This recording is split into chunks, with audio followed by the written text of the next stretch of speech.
प्रभु वचन दिया, जो मांगोगे देने को तैयार हूं, क्योंकि तीनों लोकों का अधिपति है। भगवान वामन ने विचार किया और कहा वचन दो। राजा बलि ने कहा दिया वचन।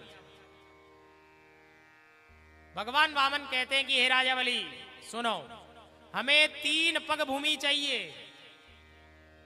कितनी? 3 पग भूमि। अब राजा बलि हंसने लगा, बोला हो ब्राह्मण देवता, इतनी छोटी सी बात है और मुझसे कहने लगे कि वचन दो। आप जहां चाहो वहीं से नाप लो, जहां चाहो वहां नाप लो।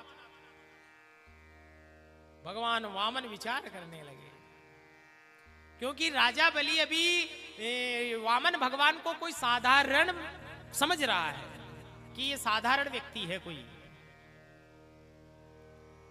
जैसे ही भगवान वामन नापने लगे,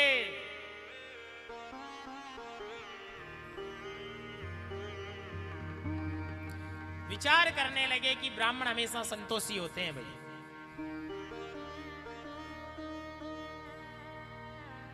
और 3 पग भूमि देने के लिए राजा ने हां करी कि ले लो प्रभु, जहां आपकी इच्छा हो। क्योंकि ब्राह्मण भी देवता ही होता है, ब्राह्मण को भी देवता के तुल्य मृत्युलोक में पूज्यमान है ब्राह्मण देवता।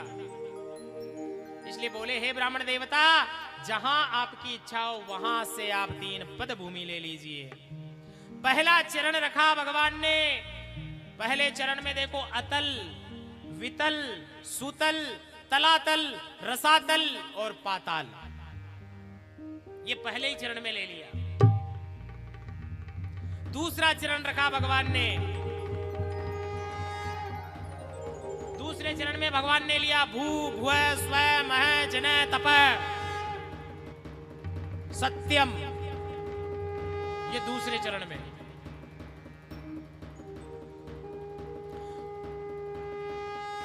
दूसरे चरण में भू, भुव, मह, तप और सत्यम सब ले लिया। अब जगह है ही नहीं। राजा बलि देखने लगा ब्राह्मण देवता की तरफ, कंपयमान होने लगा, शरीर कांपने लगा। भगवान ने वरुण पांच से बांध दिया।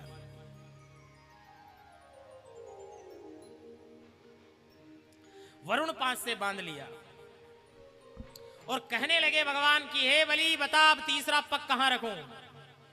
2 पांव तो रख दिए मैंने, अब तीसरा पांव रखने के लिए जगह नहीं है। अब तू बता मैं तीसरा पांव कहां रखूं? बलि कहता है कि पदम तृतीयम कुरु शीर्षे, पदम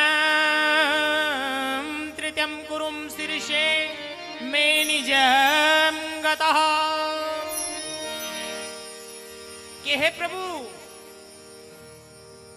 दान से बड़ा दानी होता है प्रभु, आप अपना तीसरा चरण मेरे सिर पर रखिए प्रभु, मेरे सिर पर रखिए। और भगवान ने तीसरा कदम बलि के सिर पर रख दिया। बोलिए भक्तवत्सल भगवान की। क्योंकि राजा बलि कह रहा भगवान मैं नरक जाने से डरता हूं, मुझे ब्रह्म त्याग का दोष नहीं लगना चाहिए, कोई पाप नहीं लगना चाहिए, इसलिए अब भूमि नहीं है, कोई बात नहीं है। अरे मैं तो हूं, अरे ये जो लिया यहीं से लिया, ये दिया यहीं दिया।